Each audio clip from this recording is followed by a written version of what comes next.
Sonho santo sabonné nationale makolo Madia Star TV etala mamonate bato bandima Christophe Songo andima Tadi Lenda andima Angel Loué andima Madia Star TV Chalaketa nationale TV Madia Star TV Chalaketa nationale TV. Les grands collaborateurs Christophe Songo Nakata Madia Star TV Levé Kiko Kikondambuta Papa Social Tadi Ileda Angel Loué la mignonne. Ils sont les autos s'abonner Nationale Mako Madia Star TV etale mamudate bato bandima Madia Star TV Zambada Media Olera bagaba news bapig na bateat s'abonner. Voilà bandeko na ngai na pesi bino mbote na kombo na Yesu balobi awa toye visite na kata Kingakati. Babila na kata Kingakati bandeko na ngai banyama nyonso to ezali. Ongotala nyama boye. Ongotala nyama boye. Nyonso to ezala kata Kingakati. Babi soko ye séjour na yo na mwana veut que mema mwana na kata Kingakati. Voilà. Yango moto ye bo mona ba image to visiter ba nyama to visiter ba lion et ça me place moi qui to so ye congé ko ya surtout so ye na bana et ça malamu mingi ko mabana abana ba visiter ba animaux o ba mona musika na mboka poto mais to ye ana mboka Kishasa permet to yo mona ya bande ko na bo sati bo s'abonner massif na china Madia Star TV boko za la jamais décès ba mina kata Madia Star TV to sala ka nyonso sauf ba kiti na ba misa. Voilà balobi sur une assurance maladie, assurance à vie. Contactez toujours Madia Star TV na numéro de téléphone ezana to ozanga ta repasser le numéro ya ndeko Yannick assurance babi na kata Madia Star TV bande ko na to sala rasuki mboka no soza bande ko na commander perruque na yo to ko postelo na Kishasa pe to za to sala musala partout to sala musala balobi numéro de téléphone ezana contactez Madia Star TV oza jamais décès babi Christopher Wasongo babi adadi Lenda merci beaucoup na moni moi loko seli moi biso moi jara et yango ça que to kota Kingakata na sensu merci beaucoup balobi na tonton Fleury na kata Belgique merci beaucoup la star mona que celle que la star moi jara akota kota ba Kingakata donc merci beaucoup bande ko belé o benga bo support nga merci beaucoup babi on tona Kingakata to mona ba lion la star la kata Kingakata toujours bande ko tozo ko baka rukuba domo ya Kingakati ko villa moko munene ndenge villa na babani village villa vous comprenez pas na samba mobena ah peut-être ko ta soit en train de sous bonjour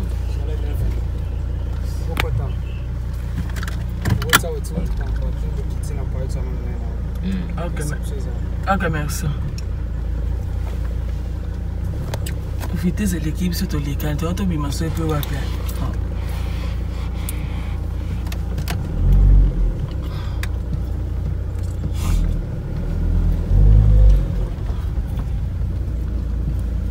Quand tu fais ta place, on a battu au parc. Tu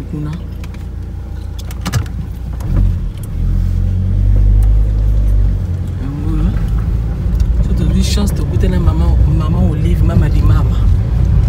Tous ta chance en encore na kutana mama di mama bon antu mandiko na botala déjà nimboka mwezali mboka mususu awa koto kuta fait au parc awa oui kasko parking anas bat ba yo visiter bien organisé bandeko na wa bien organisé.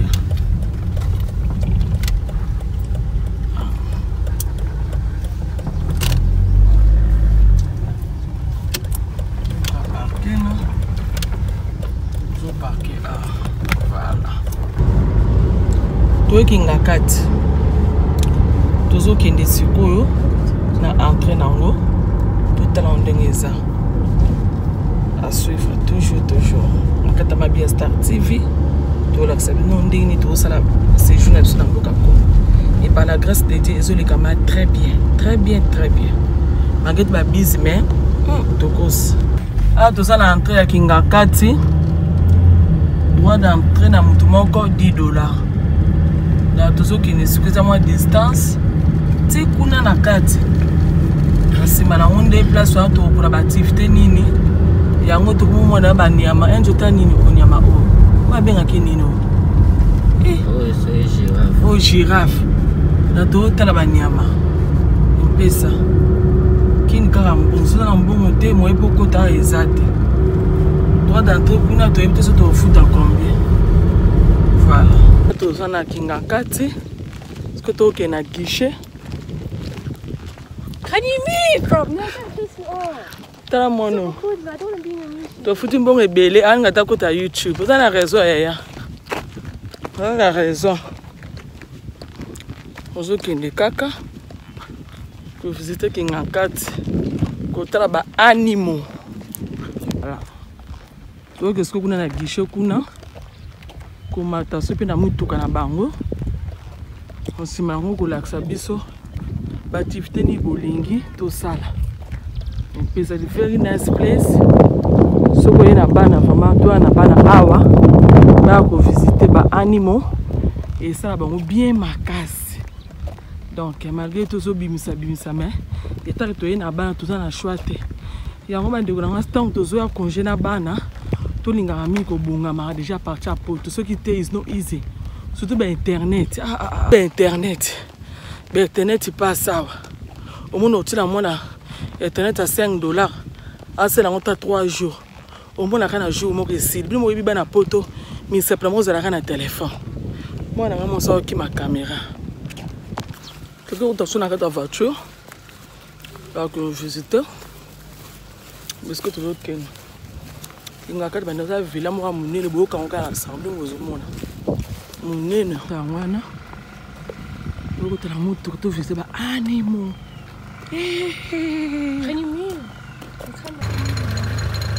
Ah, c'est cool.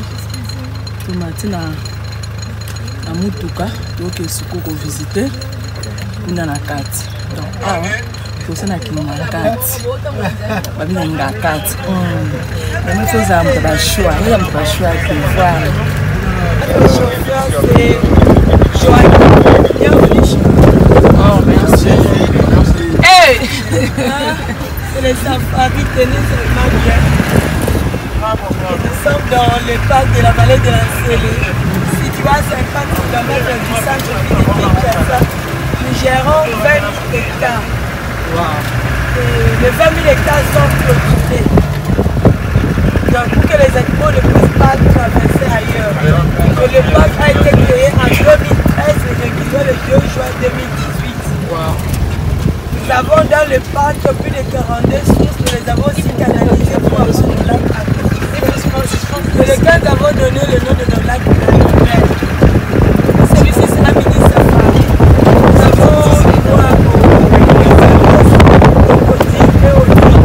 mais comme il s'agit d'un parc, peut-être la route aussi. On va croiser notre salut. Là, on peut prendre quelques poussières des minutes.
Angelo na bolakisa ye donc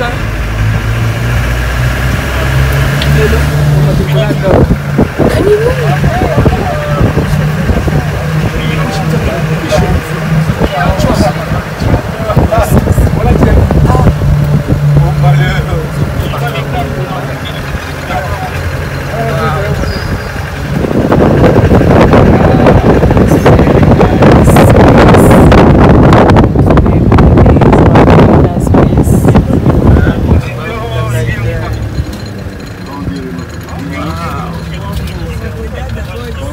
Il est là devant toi, regarde. Hey, Angelo.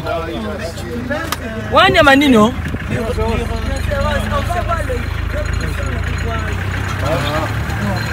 Hey, Angelo. Hey, it's big, man. What is that? Hey. Wow.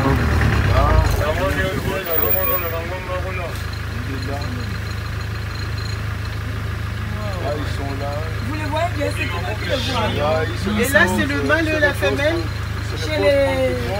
Chez les rhinocéros, on regarde le sexe. Vous avez compris? C'est pas comme chez les antilopes, tu regardes les cornes, celle-là, les cornes, c'est que c'est un mâle. Non, mais tu dois regarder le sexe. Mais pour s'approcher, pour regarder le sexe, il faut qu'il puisse se mettre debout. Et ici, dans le parc, nous n'avons que les rhinocéros blancs. Non.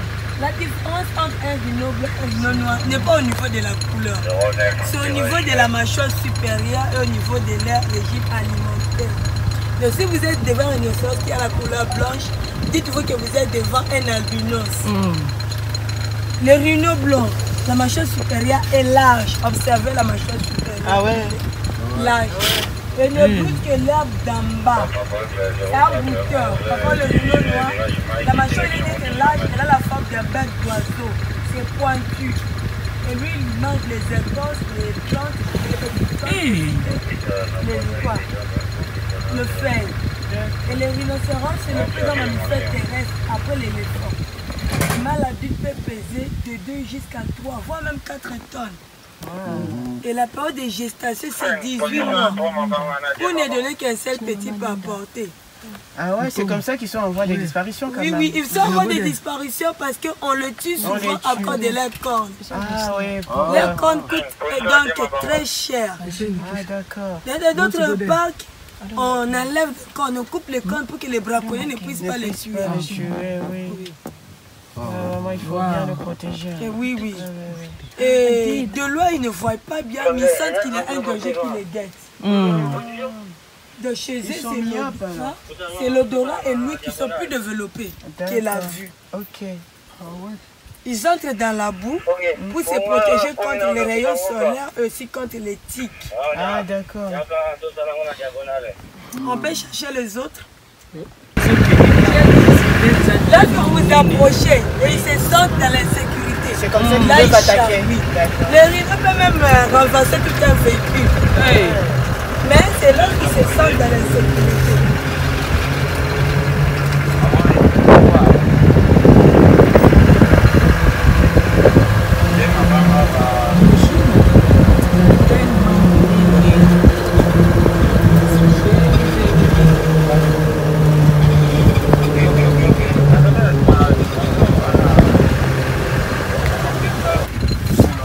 On peut distinguer directement.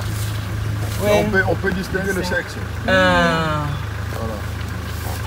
Wow. Donc, les bébés à la naissance aussi pèsent entre 40 et 50 kilos. À la naissance. Oui. Oh là là.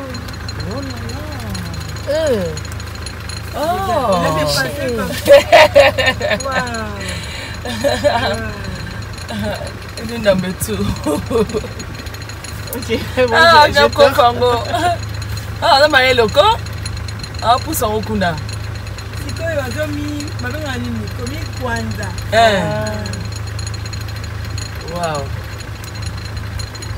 On peut passer? Oui. Yes. Nous avons les éco-gaz qui les blessent. Donc il y a un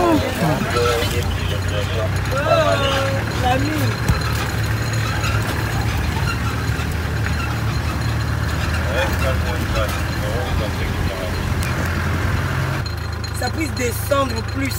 Ah, le goitre, ils ont les goitres. Pas des goitres, mais des ballons. Ce ne sont pas vraiment des... Wow. Et la période de gestation, c'est plus ou moins 8 mois. Oui, moi. Vous ne donnez qu'un seul petit qu'à porter, mais la famille peut donner 2 ou 3, mais c'est des carats. Mais ils mettent pas beaucoup alors. Ils mettent pas au monde. Oui, mais comme ils ont une bonne nourriture, ils s'adaptent facilement. Ouais. Même s'ils ne mettent pas beaucoup, ils mettent souvent. C'est pas comme... c'est régulier. On like a my ndombe yangu. Yes. Huh? Like a my ndombe.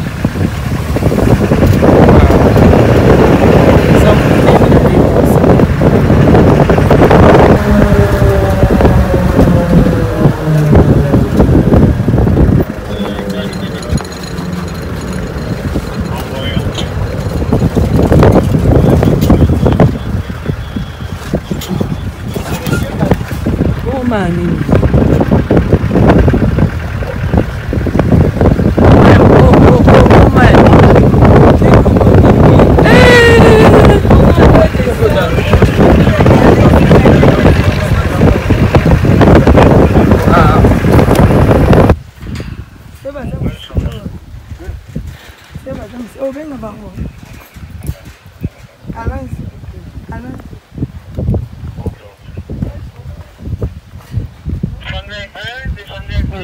Visiter caca.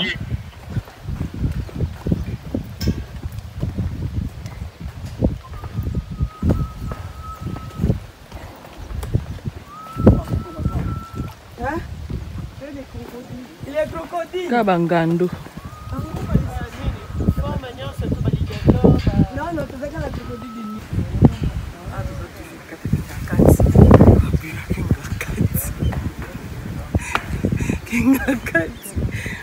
Amba yango ba kokodi bana.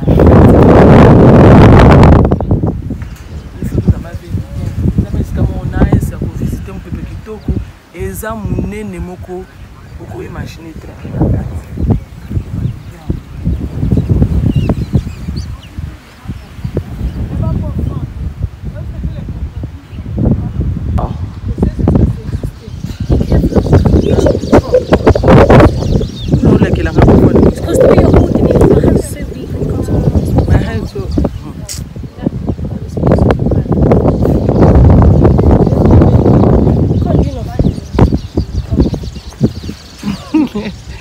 Angel Kingakati. Hey, Angel, look on here.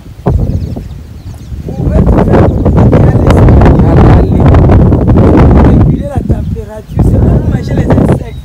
D'accord. Donc un tel l'autre crocodile qui est là-bas ne peut pas se les insectes. Les insectes en profitent.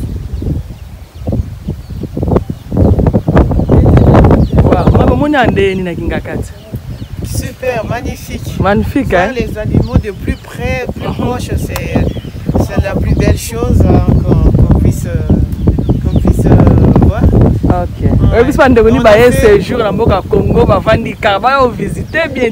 Bah, écoutez, venez voir les animaux plus proches. Et voilà, tout ça, pembeni en gâteau. Voilà, n'importe quoi, c'est rare. C'est ça. Dans nos animaux sauvages, le paysage magnifique.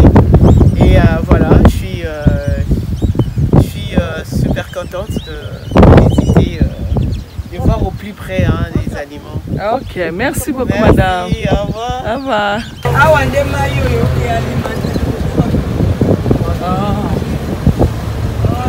animal préféré, le zèbre. Noir et blanc. Et chaque zèbre a ses lignes qui sont propres à lui-même. Ils sont comme Empreinte digitale. Ah, d'accord. les véhicules jouent 3 grands rôles. Premièrement, celui de réguler la température. Couleur du toco. Deuxièmement, de chasser la mouche. Et troisièmement, de se camoufler lorsqu'on voulait les tuer.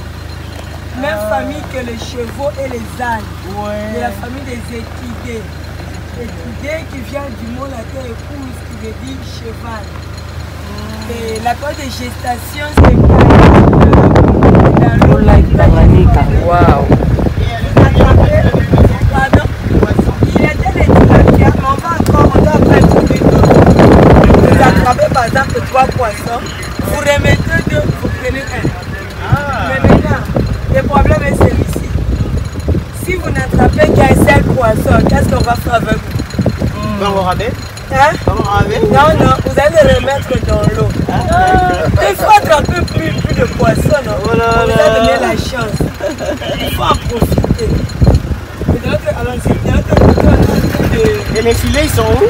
Pardon? Les filets pour attraper. Vous n'allez pas pêcher avec les filets. Vous allez pêcher avec quoi? Sony.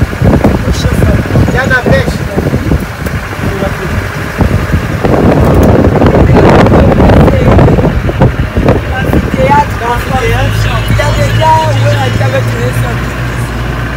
Oh, like Tanganyika to kaka yango na mona mo live. Wow.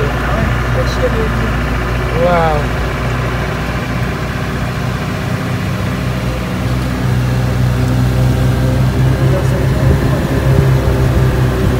Et pour terminer, nous allons chez le lion. Nous avons 23 lions qui sont dans des enclos électrifiés.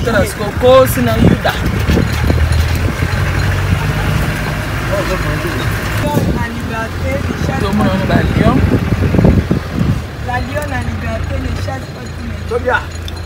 Hey, Angel, look. Là, c'est le lionceau Wow. de 11 mois déjà. De 11 mois. Et la lionne Et là, ne ils chasse sont en famille. en famille. Il y a papa, maman et les enfants. petits. Ok. Hein, donc, Katobia, Cadette, Oh. la maman et les 4 lionceaux. Et le père, il s'appelle comment? Katobia, le plus méchant, le plus têtu. Katobia. C'est un Nande. Le mâle. Oui. Wow. Look. Ah, Hey. dans le film de Roi Lion. Hein. Et elle, c'est... C'est un beau bango, va déplacer qui bango. Va passer papa nourricière, agent la biso mon Mariana.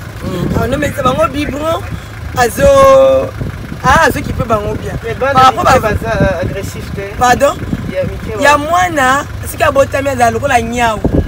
Au retour sakana là et ça aussi 5-6 mois tika. Le monde a sikoyo bakate ya lieu ba woni soko. Moi encore ya zaka koya. C'est ça. Et après sikoyo tika qui va tourner sur kota te pour nous faire donc on a ba maman mais tout le monde a ba mususu. Parce que on est la zobe tande ba ko wa. Parce que tamu ba tout le monde que sikoyo il faut que tika. Après ba ya qui se fait ba ba c'est là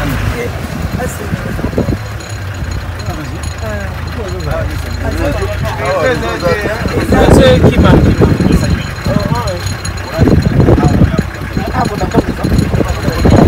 la pantera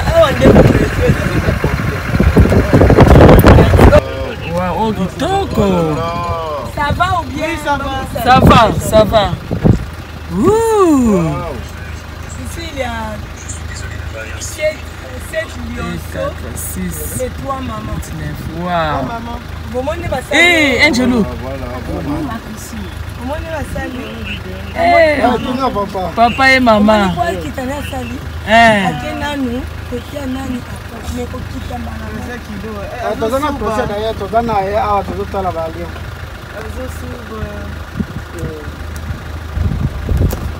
Wow. ok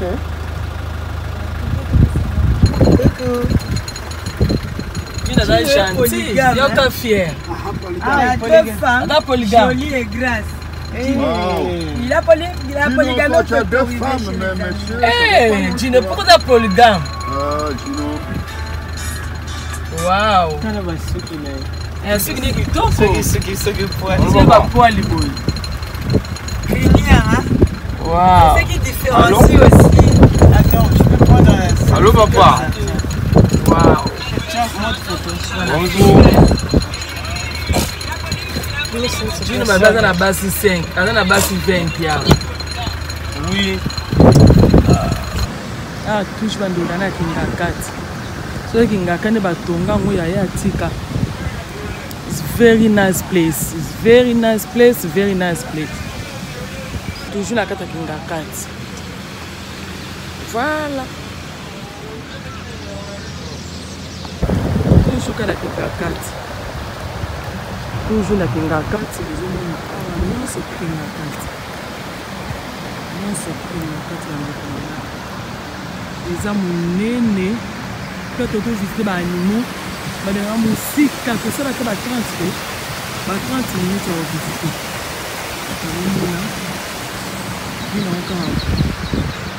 Voilà. Toujours la Kingakati. Ici, ce que tu as ensemble.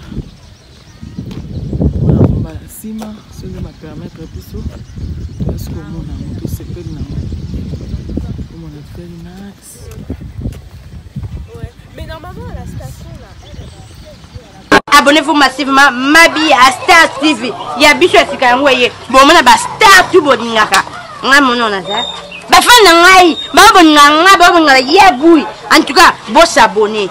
Bon s'abonner massivement na Mabi à Star TV. Ya ngwana bino if na koka sentiment. Nga so na bakali ka mo emotion na penta. Balobi bon s'abonner massivement na Mabi à Star TV. Oya kusabone ta kurate. Pona nina kurate? Ukurate po ukutala ba théâtre te, ukutala ba gagi te, ukutala ba émission te. Yango turubi bo s'abonner massivement na Mabi à Star TV. Somo bo shano kanshika biya banaringa. Bani yakami ko pesa nga pasadi.